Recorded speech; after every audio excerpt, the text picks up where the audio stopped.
Hello everyone, welcome to Law of Assumption Coaching. Thank you so much for coming back here again and I hope you guys are doing awesome. All right, so आज मैं आपसे बात करने वाली हूँ consciousness के बारे में। बहुत बार आपने मुझे, इनफैक्ट हर वीडियो में आपने मुझसे ये वर्ड सुना है कॉन्शियसनेस, और जब मैं इसके बारे में बताती हूँ तो मैं एक फ़्लो में सारी बातें कह जाती हूँ। लेकिन किसी ने मुझसे डायरेक्टली क्वेश्चन पूछा कि एक्चुअल मीनिंग क्या होता है कॉन्शियसनेस का, तो आज मैं कॉन्शियसनेस से रिलेटेड आपको पूरा डिटेल डिस्क्रिप्शन क्या है मैं उसके बारे में बताऊँगी, और साथ ही साथ उसको मैं आपको डे टू डे लाइफ में कैसे एक्सपीरियंस कर सकते हैं मैं वो भी बताऊंगी।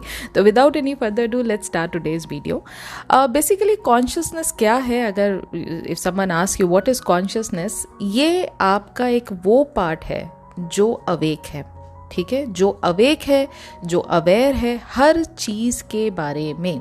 क्या मतलब हुआ इसका, मैं अगर बहुत ही सिंपल भाषा में अगर आपको आजकल की लैंग्वेज में समझाऊं, लेमन लैंग्वेज में, आपके अंदर एक इनर कैमरा है जो हर चीज़ नोटिस करता है कि आपकी लाइफ में क्या हो रहा है, आपकी लाइफ में क्या हो रहा है, आप चीज़ों को कैसे सोचते हैं, आप कौन सी चीज़ों को फील करते हैं। वो एक इनर कैमरा हर एक चीज़ को नोटिस कर रहा है, हर एक चीज़ को ऑब्जर्व कर रहा है। कॉन्शियसनेस आपकी अवेयरनेस है, जैसे आप सोचते हैं, जैसे चीज़ों को ऑब्जर्व करते हैं, जैसे नोटिस करते हैं, जैसे आप चीज़ों को एक्सपीरियंस करते हैं, पूरे वर्ल्ड को आप एक्सपीरियंस कर रहे हैं ना। उस वर्ल्ड में फिज़िकल चीज़ें भी हैं, उस वर्ल्ड में मेंटल चीज़ों पे, मेंटल लेवल पे भी आप चीज़ों को एक्सपीरियंस करते हैं। यू नो, इमोशंस हैं, आपके जो आसपास की एनर्जी है उसको आप फील करते हैं ना मेंटल लेवल पे, राइट। तो वो सारी चीज़ें जो वर्ल्ड आपके आसपास है, जब उनको एक्सपीरियंस करते हैं, वो सब कुछ आपके अंदर की जो अवेयरनेस है, जो अंदर का एक सिंपल भाषा में एक इनर कैमरा है, वो बताता है ये आपकी कॉन्शियसनेस है। तो ये आपके अंदर है, it is with in you. It's like जैसे एक स्पॉटलाइट होती है ना, कि आपके माइंड पे किसी ने स्पॉटलाइट डाल दिया है कि आप जो चीज़ें सोचते हैं, तो अब जो सोच आप रखते हैं, यानी जो आपके थॉट्स हैं, उन पर एक रोशनी पड़ती है। आप जिन चीज़ों को फील करते हैं उस पर एक रोशनी पड़ती है। जब कोई किसी चीज़ पे हम रोशनी डालते हैं तो वहाँ क्लैरिटी आपको दिखाई देती है ना, फीलिंग्स में क्लैरिटी आपको दिखाई देती है, थॉट्स में आपको क्लैरिटी दिखाई देती है। आप किसी भी इवेंट में अगर कोई भी डे टू डे लाइफ के अगर आप दिनचर्या को जो जीते हैं फिजिकल टर्म्स में, वो एक्सपीरियंस उस पर भी स्पॉटलाइट होती है। तो ये सारी चीज़ें मिलकर आपकी अवेयरनेस को बनाते हैं। तो जो भी आप इस मोमेंट में फील कर रहे हैं, ये सिंपल सी बात है, वो फीलिंग का एहसास होना, जो अंदर से एहसास हो रहा है ना कि मुझे कुछ फील हो रहा है, ये एहसास की अवेयरनेस आपकी कॉन्शियसनेस है, ठीक है। सिंपल टर्म्स में कॉन्शियसनेस वो है जो आपको अंदर से डिफाइन करती है, आप डीप इनसाइड कौन हो वो डिफाइन करती है। वो एक वो हिस्सा है आपके पूरी पर्सनालिटी का जो आपकी लाइफ को पूरी तरह से 5 सेंसेस से ऑब्जर्व करता है, मेंटल लेवल से ऑब्जर्व करता है। आप जिन चीज़ों में डिसीजन लेते हैं, वो डिसीजन को बनाने में आपकी मदद करता है अवेयरनेस के तौर पे। आप जिन चीज़ों को इमेजिन करते हैं, अगर अवेयरनेस ना हो तो आप चीज़ों को इमेजिन नहीं कर पाएंगे। इमेजिन कैसे कर सकता है आदमी, अगर उसे किसी चीज़ का आभास नहीं है, वो जानता ही नहीं है कि आउटर दुनिया में जो वो चीज़ें एक्सपीरियंस कर रहा है, अगर उसको ज्ञान ही नहीं है, तो आंखें बंद करके वो और ज़्यादा बेहतर किसी चीज़ को कैसे एक्सपीरियंस कर पाएगा, इमेजिन कैसे कर पाएगा। उसके लिए ज्ञान होना ज़रूरी है ना। जैसे एक छोटा बच्चा होता है, तो छोटे बच्चे को हर एक चीज़ का ज्ञान नहीं होता है, उसके लिए हर एक चीज़ एक बराबर है, ठीक है। इसलिए आपने देखा होगा वो बेड पे भी वैसे ही चलेंगे, नीचे फर्श पे भी वैसे ही चलते हैं, तो उनको पता नहीं होता है कि इसमें कौन सी चीज़ हमारे को सपोर्ट करेगी, कौन सी चीज़ हमारे को नुकसान पहुंचा सकती है, ठीक है। उस बात का उनको ज्ञान नहीं है, उस बात की उनको अवेयरनेस नहीं है। लेकिन जैसे जैसे बच्चा बड़ा होता है, उसको पता होता है ये चीज़ फूड है, ये चीज़ वुड है, उसको ज्ञान होने लग जाता है, तो वो एक्सपीरियंस करता है ना, तभी तो। और एक्सपीरियंस कैसे करता है, अपनी अवेयरनेस, अपनी चेतना की वजह से वो चीज़ों को एक्सपीरियंस करता है। और उस चेतना यानी उस इंटरनल कैमरा से जो वो चीज़ों को ऑब्जर्व करता है, फील करता है, उससे अपने ज्ञान को बढ़ाकर वो लाइफ में डिसीजन लेता है, चीज़ों को इमेजिन करता है, इमोशंस को फील करता है। It's the you behind everything. ये अवेयरनेस आपकी, जो हर एक चीज़ के पीछे जो आप फील करते हैं, जो अवेयरनेस है, जिस चेतना से आप इन इमोशंस को फील करते हैं, वो चेतना ही आपकी कॉन्शियसनेस कहलाता है। ठीक है, अगर मैं इसका डे टू डे लाइफ का एग्जांपल दूं तो जब आप किसी चीज़ में खुश होते हैं, व्हेन यू फील हैप्पी, आपकी कॉन्शियसनेस इस बात को नोटिस करती है कि आप इस समय खुश हैं। आप कैसे कहते हैं कि मैं खुश हूँ? कुछ अंदर से एहसास होता है ना, तभी तो फीलिंग आती है कि नहीं मैं बहुत खुश हूँ। या अगर आपको सिंपल सी चीज़ है, अगर आपको थकान लगती है, कैसे पता चलता है कि मैं थका हुआ हूँ? अंदर से उस चेतना से आवाज़ आती है ना कि बहुत थक गए हैं, टायर्डनेस है। आपका लॉजिकल मन कहता है कि अगर फिजिकल लेवल पे काम और करना है तो पहले रेस्ट ले लो। तो चेतना से आवाज़ आती है ना, आपके कॉन्शियसनेस से आवाज़ आती है ना, उस अवेयरनेस से आवाज़ आती है ना कि जो मुझे बॉडी के अंदर फील हो रहा है, बॉडी के अंदर महसूस हो रहा है, वो आपकी अवेयरनेस ने ऑब्जर्व किया, तब आपको ये इंडिकेशन दिया कि नाउ यू नीड रेस्ट। एक डे ड्रीमिंग अगर आप करते हैं, सपोज करो आपको किसी वेकेशन पे जाना और आपसे कोई पूछता है आपके लिए परफेक्ट वेकेशन का आइडिया क्या है, तो आप आंखें बंद करके ना एक बार सोचते हो, अच्छा मेरी फेवरेट प्लेस कौन सी है। जो चीज़ आप सोचते हो, जो चीज़ आपको हेल्प करती है वो चीज़ सोचने के लिए, जो चीज़ आपको इमेजिन करने के लिए कि भाई अच्छा चलो ठीक है, मेरे लिए मेरा फेवरेट प्लेस एक बीच है, तो सनी बीच आपने इमेजिन किया। आप अपने आप को देखते हो कि वहाँ पर बढ़िया सी जगह पे आप अम्ब्रेला के नीचे बैठे हो, आप कोल्ड ड्रिंक सिप कर रहे हो, मतलब जहाँ भी आप बैठे हो उस जगह को अपने माइंड में एक्सपीरियंस करना, इमेजिन करना, ये सब मेंटल एक्सपीरियंस आपकी अवेयरनेस, जो अंदर की अवेयरनेस है, वो आपको हेल्प करती है क्रिएट करने के लिए। It feels so real. जब भी आप ऐसा सोचते हो, इमेजिन करते हो, तो अंदर से उस चीज़ की खुशी का एहसास होता है ना कि अरे भाई कितना मज़ा आ रहा है, बिल्कुल टेंशन फ्री हैं हम, वर्क की कोई टेंशन नहीं है, घर की कोई टेंशन नहीं है, हम चिल कर रहे हैं यहाँ पे। तो अंदर से जो वो फीलिंग का एहसास होता है वो अवेयरनेस है, जो उस जगह पे आपको लेके जाती है मेंटली, वो अवेयरनेस है, वो आपकी कॉन्शियसनेस है। ठीक है, और कॉन्शियसनेस से ही आपको इंटरनल और एक्सटर्नल चीज़ों का एक्सपीरियंस होता है। अगर कोई इंसान कॉन्शियस नहीं है तो वो डेड इनसाइड, डेड आउटसाइड, दोनों में चीज़ों का एक्सपीरियंस वो नहीं कर पाएगा। एक आपका इंटरनल वर्ल्ड है जिसमें आप मेंटली चीज़ों को एक्सपीरियंस करते हैं, एक आपका एक्सटर्नल वर्ल्ड है जिसमें आप, जो आपकी फिजिकल एट्रीब्यूट्स की जो चीज़ें होती हैं, with the 5 senses of your body, आप उन चीज़ों को एक्सपीरियंस करते हैं। लेकिन एक्सपीरियंस करने के लिए कॉन्शियस होना ज़रूरी है ना। अगर आप कॉन्शियस ही नहीं है, अगर किसी ने आपको सेडेटिव दे के अगर आपको बेहोश कर रखा है, do you think that you'll be able to feel anything inside? आप अपने मेंटल लेवल पे कोई चीज़ का एक्सपीरियंस कर पाएंगे, या आप एक्सटर्नल लेवल पे यानी फिजिकल लेवल पे कोई चीज़ का एक्सपीरियंस कर पाएंगे? आप उस अवस्था में हैं ही नहीं कि आप कॉन्शियसली चीज़ों को ऑब्जर्व कर सकें। इसलिए आपकी लाइफ में कॉन्शियस होना यानी सचे, मतलब चेतना के साथ आप जागे हुए हैं चीज़ों को ऑब्जर्व करने के लिए, ये बहुत ज़रूरी है। ठीक है, अब बात आती है कि लेकिन कॉन्शियसनेस का मैनिफेस्टेशन से क्या कनेक्शन है। तो अगर नेविल गोडार्ड सर की भाषा में मैं बात करूं तो पावर ऑफ अवेयरनेस में उन्होंने जो ये लाइन कही है ना कि consciousness is the one and only reality, ये समझना हमें बहुत ज़रूरी है। इसका क्या मतलब है? इसका मतलब ये है कि हर एक चीज़ जो आप लाइफ में एक्सपीरियंस करते हैं वो शुरुआत ही उसकी कॉन्शियसनेस से होती है। मैंने अभी आपको एक बच्चे का एग्जांपल दिया ना, वो बच्चा जब वो जैसे आँखों से देखने लगता है, कानों से सुनने लगता है, अपनी ज़बान से वो चीज़ों को खाने लगता है, महसूस करता है उसका टेस्ट, वो वहाँ से कॉन्शियस हो जाता है। ठीक है, और वहाँ से उसकी लाइफ की जो जर्नी है वो स्टार्ट हो जाती है। अगर कोई कॉन्शियस नहीं है अपनी इस फिजिकल अवस्था में, तो वो ना तो अपने मेंटल लेवल पे कोई चीज़ों को एक्सपीरियंस कर पाएगा, ना वो एक्सटर्नल चीज़ों को कोई एक्सपीरियंस कर पाएगा। यानी फिजिकल वर्ल्ड में कोई भी चीज़ आपके साथ हो, आपको उसके बारे में पता ही नहीं रहेगा, क्योंकि आप इंटरनली कॉन्शियस नहीं हैं। आप चेतना से चीज़ों को देख ही नहीं रहे हैं, आप अवेयर ही नहीं हैं।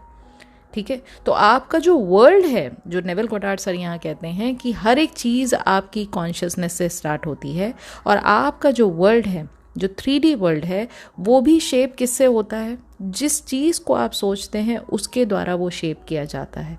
जिस चीज़ को आप बिलीव करते हैं कि ये बात मेरी लाइफ में सत्य है, उस फाउंडेशन से आपकी 3D रियलिटी का क्रिएशन होता है। फॉर एग्जाम्पल, अगर आप इस बात को मानते हैं कि सपोज करो you are born with a silver spoon, आप बहुत ही वेल ऑफ फैमिली से बिलोंग करते हैं, तो इस बात की चेतना कि ये जिस जगह में मेरा बर्थ हुआ है यहाँ पर हर एक चीज़ मौजूद है, और ना ही सिर्फ मौजूद है, हर एक चीज़ प्रीमियम क्वालिटी की मौजूद है, इस बात की चेतना का एहसास, ये जो एहसास है, इस बात की कॉन्शियसनेस, ये किसके पास है? ये आपके पास है ना।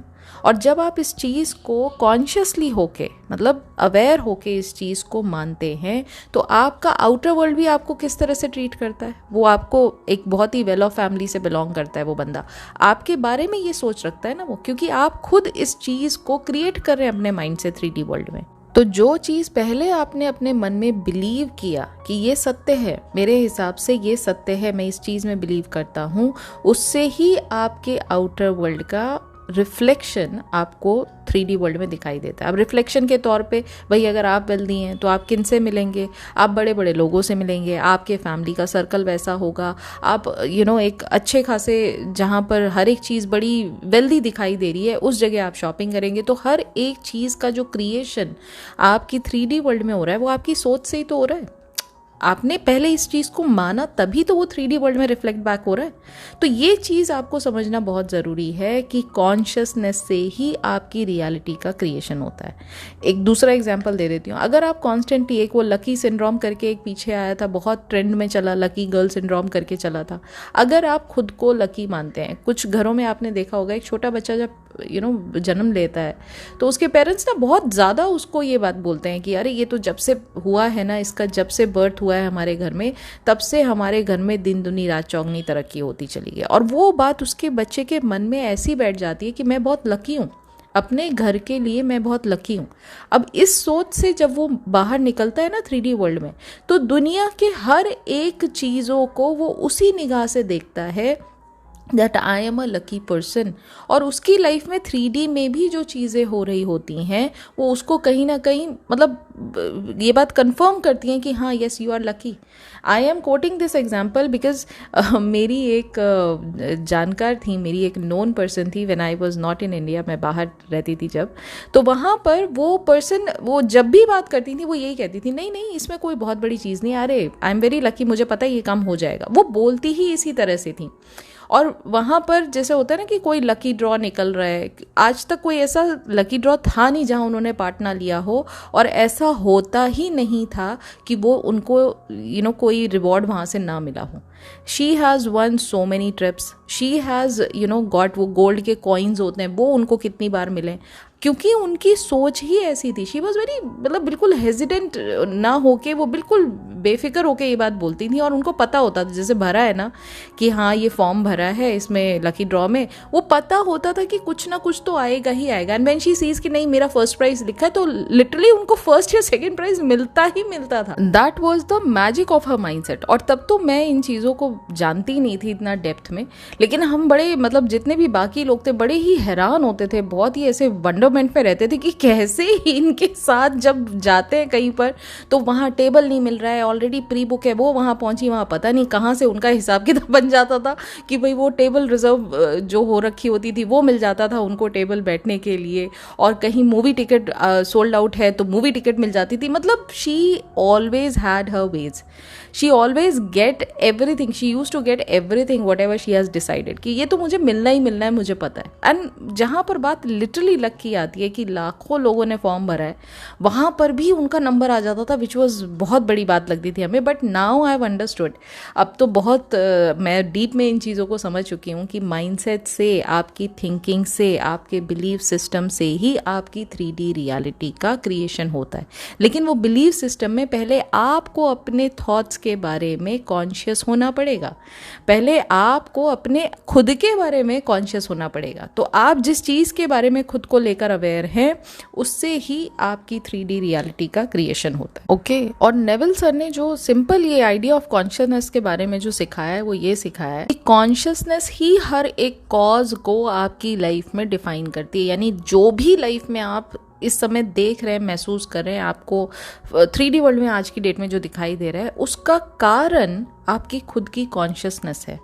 इसलिए ये बार बार कहा गया है कि outside world is just a mirror of what is happening inside your own consciousness. मतलब आपकी इंटरनल रियलिटी में, इंटरनल रियलिटी क्या है, जिस चीज़ के लिए आप मन में ऑलरेडी मतलब चेतना रखे हुए हैं, आप ऑलरेडी उस चीज़ के लिए अवेयर हैं, उस बात से आपकी 3D रियलिटी का क्रिएशन होता है। अगर 3D रियलिटी में सब बहुत अच्छा है तो इसका मतलब आपके अंदर इस चीज़ का खुद से एहसास है कि I am deserving of this reality. I know, जैसे मैंने अभी एक एग्जाम्पल दिया ना आपको वेल्दी फैमिली के बच्चे का, कि उसके माइंड में ये ऑलरेडी पता होता है उसको कि आई एम वेल्दी, उसको इस चीज़ के लिए स्ट्रगल नहीं करना है। वो he is born with a silver spoon, वो उसका जन्म ही इतने बड़े घर में हुआ है और वो इस चीज़ का एहसास करता है। उसको पॉवर्टी कभी देखने को मिली ही नहीं है और वो बाय डिफ़ॉल्ट मानता है कि क्योंकि मैं इस घर का बच्चा हूँ तो मेरे अंदर वो बाय डिफ़ॉल्ट मुझे ये चीज़ें तो मिलनी ही मिलनी है। Are you understanding? तो आप जिस चीज़ के लिए कॉन्शियस होते हैं इंटरनली, अपने इंटरनल रियलिटी में, अपने माइंड में जिस चीज़ के लिए कॉन्शियस होते हैं, उसी का रिफ्लेक्शन 3D वर्ल्ड में आपको डिलेड फॉर्म में दिखाई देता है। और अगर आपकी लाइफ में अभी 3D में कोई बेहतर चीज़ नहीं दिखाई दे रही है आपको, तो आपको फोकस 3D पर नहीं करना है, क्योंकि रियलिटी जो है, इंटरनल रियलिटी जो है, उसमें कॉन्शियसनेस है आपकी, वहाँ से हर चीज़ का प्रोजेक्शन जो है वो आपको दिखाई दे रहा है। अगर मूवी आपको अच्छी नहीं लग रही है तो जो जिस स्क्रीन पे मूवी दिखाई दे रही है वो स्क्रीन में गड़बड़ नहीं है, जो प्रोजेक्टर है जहाँ वो मूवी की रील लगाई हुई है उसको आपको ठीक करना पड़ेगा। तो प्रोजेक्टर कौन है? प्रोजेक्टर आप हो ना, आपकी इंटरनल रियलिटी है ना, आपकी इंटरनल जो अवेयरनेस है खुद को लेकर, उसमें चेंजेस आपको करने पड़ेंगे ना। तो आपके अंदर की जो अजम्पशंस है उसको वेरीफाई कीजिए, उसको वापस से रिकॉल कीजिए कि क्या क्या मेरे अंदर चलता रहता है, उन चीज़ों में बदलाव कीजिए ताकि आपकी 3D में उसके अंदर ऑटोमेटिक बाय डिफ़ॉल्ट चेंजेस आपको दिखाई देने लग जाएं। ठीक है? अगर प्रैक्टिकल लेवल पे आपको कॉन्शियस रहना सीखना है तो सबसे पहले अपना जो थ्रू आउट द डे, आप जैसे आपका दिन स्टार्ट होता है, please start paying attention to what you are conscious of. पूरे दिन में आप मॉर्निंग में उठे, आप अपने आप को महसूस करेंगे कि आप बेड पर हैं, ये आपकी कॉन्शियसनेस है, आपको एहसास करा रही है। उस वक्त टेम्परेचर कैसा है वो आपकी कॉन्शियसनेस है, वो आपको एहसास कराएगी, गर्मी है, सर्दी है, कैसा एहसास हो रहा है आपको। ठीक है? आप अपने हाथ को अपने हार्ट के ऊपर जब आप रखेंगे तो वो जो हार्ट बीट है उससे आपको पता चलेगा that you are alive. Just a very basic example of being conscious. ठीक है? जब आप खुद को मिरर में देखते हैं तो आपको पता लगता है, अच्छा बीइंग कॉन्शियस ये मेरी बॉडी है, I am a boy, I am a girl, आप डिसाइड करते हैं अपने बारे में। ठीक है? और जो चीज़ आप अपने बारे में देखते हैं, I am pretty, I M beautiful, उन बातों पर फोकस कीजिए जो आप अपने बारे में सोचते हैं। और अगर वो चीज़ें नेगेटिव बाय नेचर हैं, start paying attention to these thoughts. अगर आप अपने आप को देख के कहते हैं no I don't look pretty, I am not a beautiful person, ये नेगेटिव थॉट है, इसको चेंज इमीडिएटली करना है। आप पूरे दिन में खुद इस बात को ऑब्जर्व करिए कि आपका फोकस मोस्टली क्या नेगेटिव चीज़ों में रहता है या फिर पॉजिटिव चीज़ों में रहता है। उन चीज़ों को ज्ञात कराना, उन चीज़ों के बारे में अवेयर होना अपने आप में पहला स्टेप है 3D के अंदर बदलाव लाने के लिए। ठीक है? और नॉट ओनली दैट, जब आपको एक बार अवेयरनेस हो जाए कि मैं प्रॉब्लम्स पे ज़्यादा फोकस कर रहा हूँ, मेरा सोल्यूशन पे फोकस नहीं है, अब आप इसको चेंज कैसे कर सकते हैं? By imagining the life that you want. अब आप आंखें बंद करके या इवन डे ड्रीमिंग करके भी उन चीज़ों को इमेजिन करिए जो एक्चुअली आपकी डिज़ायर्ड रियलिटी का हिस्सा है।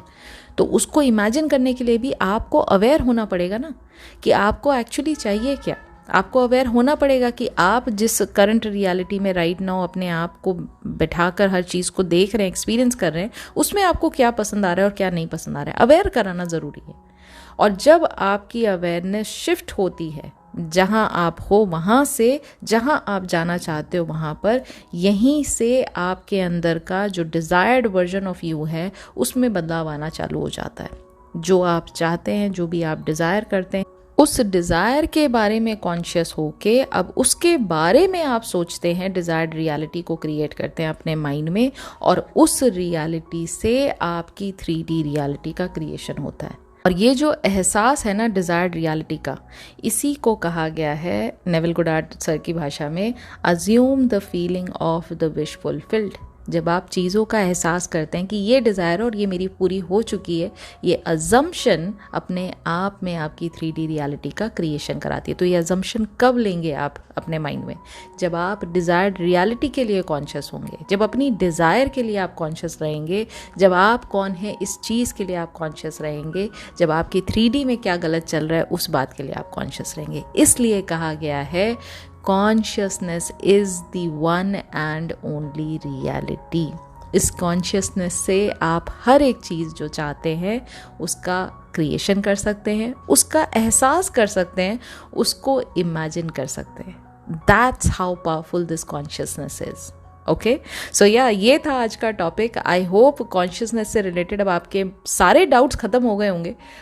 इतना डिटेल में और इतने सरल भाषा में मैंने अभी तक इतना एक डेडिकेटेड वीडियो मैंने नहीं बनाया था, और मुझे लगा ये अच्छा टॉपिक है, सबको बताना बहुत ज़रूरी है। So that's it. अगर आज की वीडियो आपको पसंद आई, आज का ये एफर्ट पसंद आया, आज की ये अंडरस्टैंडिंग और एक्सप्लेनेशन आपको अच्छी लगी, तो प्लीज़ वीडियो को लाइक ज़रूर कीजिएगा। वीडियो के नीचे टेक अवे ज़रूर लिखिएगा। मुझे बहुत अच्छा लगता है जब आप लोगों की अंडरस्टैंडिंग मैं देखती हूँ कि हाँ, पूरा वीडियो सुनने के बाद आपने जब टेक अवे लिखा ना, तो बहुत दिल को तसल्ली होती है कि मेरे एफर्ट लोगों तक पहुँच रहे हैं और उस चीज़ को वो बड़े ही अच्छे तरीके से अंडरस्टैंड कर रहे हैं। So that is what my reward is. तो प्लीज़ टेक अवे ज़रूर लिखिएगा कमेंट सेक्शन में। और साथ ही साथ अगर आप न्यू हैं इस चैनल पर और अगर आपको लगता है मैनिफेस्टेशन जर्नी में ये चैनल आपको मदद करता है, तो प्लीज़ इस चैनल को सब्सक्राइब ज़रूर कीजिएगा। इंस्टाग्राम पे अगर आपने मुझे फॉलो नहीं किया है तो इंस्टाग्राम हैंडल है लॉ ऑफ अजम्पशन कोचिंग, आप वहाँ मुझे फॉलो कर सकते हैं। अब कुछ लोगों ने मुझे 1-to-1 कोचिंग के लिए भी रिक्वेस्ट किया है, सो डोंट वरी, जस्ट जनवरी के बाद ये 1-to-1 कोचिंग का प्रोग्राम मैं यहाँ लॉन्च कर रही हूँ। जितने भी लोग इंटरेस्टेड होंगे वो डायरेक्ट मुझसे बात कर सकते हैं, बुकिंग करा सकते हैं। उसके लिए थोड़ा टाइम है, 2-3 दिन के बाद मैं इस चीज़ का पूरा डिटेल डिस्क्रिप्शन आपको दूंगी कि क्या क्या सिखाया जाएगा, क्या क्या होगा। So that's there. And lastly, अगर आप नेविल गोडार्ड सर की टीचिंग्स को डिटेल में लर्न करना चाहते हैं तो VIP मेंबरशिप जो प्रोग्राम है उसको ज्वाइन कर सकते हैं। बहुत सारे जो चैप्टर्स हैं बुक बाय बुक हम उनको कवर कर रहे हैं वहाँ पर। अभी right now your faith is your Fortune जो बुक है उसका चैप्टर नंबर 7 हमने कवर किया है, वहाँ तक हम पहुँच चुके हैं। पहले भी हमने 2 बुक कवर की है, तो आप चाहें तो वो ज्वाइन कर सकते हैं। सरल भाषा में अगर आपको नेविल सर की टीचिंग्स को अंडरस्टैंड करना है तो that is your option. And join करने के लिए सब्सक्राइब बटन से पहले जो ज्वाइन बटन है उसको जब आप क्लिक करेंगे तो बाकी का प्रोसेस आपको यूट्यूब गाइड कर देगा। अब मैं मिलूंगी बहुत जल्दी इन द नेक्स्ट वीडियो। मैं पूरी कोशिश कर रही हूँ कि मैं डेली वीडियो डालने का काम करूँ, कोशिश पूरी रहेगी डेली अपलोड की। जाने से पहले एक बड़ी अनाउंसमेंट यहाँ पर मैं कहना चाहती हूँ। आज ट्यूसडे है, हम नेक्स्ट Q&A कर रहे हैं ऑन सैटरडे। 1 Feb को हमारा नेक्स्ट Q&A होगा, तो आज ही मैं पोस्ट डाल रही हूँ कम्युनिटी में। यहाँ कोई भी क्वेश्चंस आप लिखेंगे मैं नहीं ले पाऊँगी। कम्युनिटी के नीचे एक सिस्टम बनाया गया है, प्लीज़ सिस्टम को फॉलो कीजिए। कम्युनिटी में जो आपको पोस्ट मिलेगा उस पोस्ट के नीचे आप कमेंट करिएगा इंस्ट्रक्शंस पढ़ने के बाद। प्लीज़ ध्यान से समझिए, सैटरडे का मैं इसीलिए एडवांस में आपको अभी अनाउंस कर रही हूँ। सैटरडे का जो Q&A है उसके क्वेश्चंस आप कम्युनिटी का जो लेटेस्ट पोस्ट है उसमें डेट लिखी हुई है 1 Feb, वो पोस्ट के नीचे आप अपने कमेंट इंस्ट्रक्शंस पढ़ने के बाद दीजिएगा, ताकि मैं सैटरडे आपके क्वेश्चन को अपनी Q&A वीडियो में इंक्लूड कर सकूं। ठीक है, so that's it for today. With this announcement now I will take your leave, और बहुत जल्दी मिलूंगी अब मैं नेक्स्ट वीडियो में। तब तक अपना ख्याल रखिए एंड हैप्पी मैनिफेस्टिंग।